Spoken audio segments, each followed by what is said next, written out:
To say building a gaming PC at the end of 2020 or the beginning of 2021 is difficult would be the understatement of the century, I think. But today I've got a gaming PC for only $600 that you can build yourself and replicate. These aren't super special local deals that you're finding or anything like that. Just takes a little time, a little patience, and if you stick around, I'll show you what I got.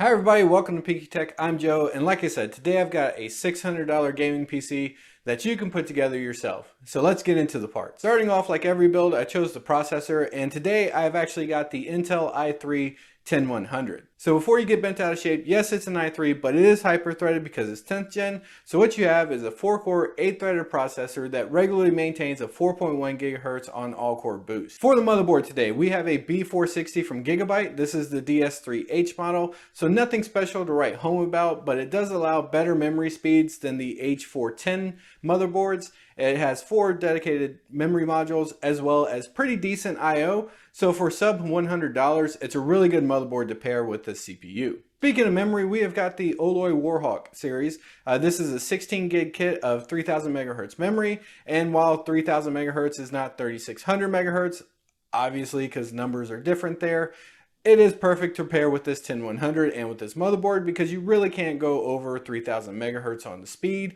So buying a 36 megahertz memory module is not really going to do you any good here. For the PSU, we went with the Aries Game 500 watt power supply. Now I really like these budget power supplies. You can pick them up on Amazon for about $42, $43, and they still have all black sleeve cables. And speaking of picking things up on Amazon, there will be Amazon affiliate links down in the description box below. So click on those. It does help out the channel. It gives me a little bit of a kickback so I can buy stuff for more content for you guys. Doesn't cost you any extra. And for our storage today, nothing special, but we are going to throw in a 240 gig SSD. I chose the Inland Premium because I like Inland brand, and I usually pick them up at Micro Center for between $25 and $30.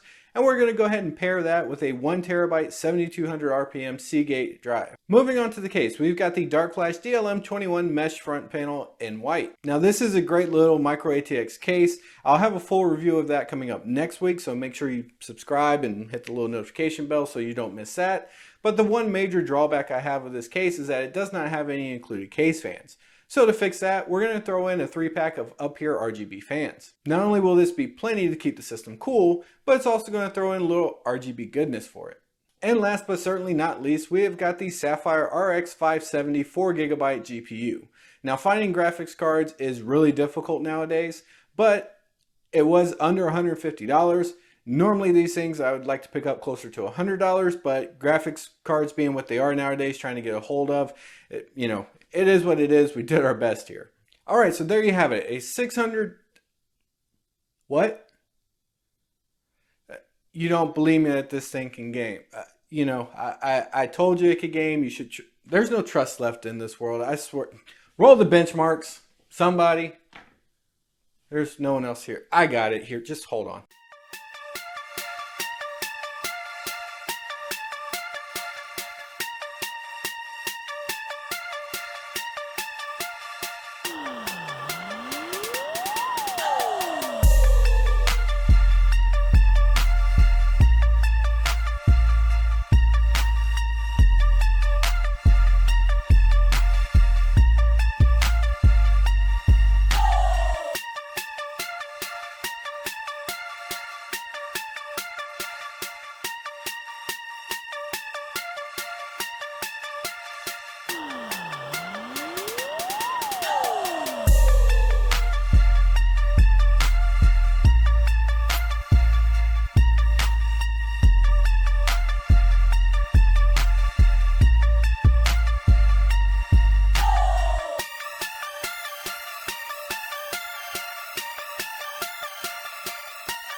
What I tell you, 1080p gaming, over 60 FPS, it's a little gaming beast. I mean, this will really hold you over until you can get a better graphics card.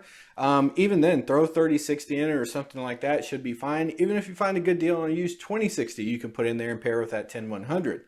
It is LGA 1200, so potentially you could put a different processor in there down the road if you wanted to, but for $600, the benchmarking on this machine is absolutely fantastic. So that's it for this week, guys. Don't forget, give this video a like. It really helps me out. If you're not subscribed, make sure you subscribe for further content. Maybe we can see what happens if we can get better GPUs in place. Who knows? I don't know when that'll be, but subscribe and hit the notification bell so you'll know when I know. If you have a better pairing, leave it in the comment section below. And as always, guys, I appreciate you watching, and I'll see you in the next video.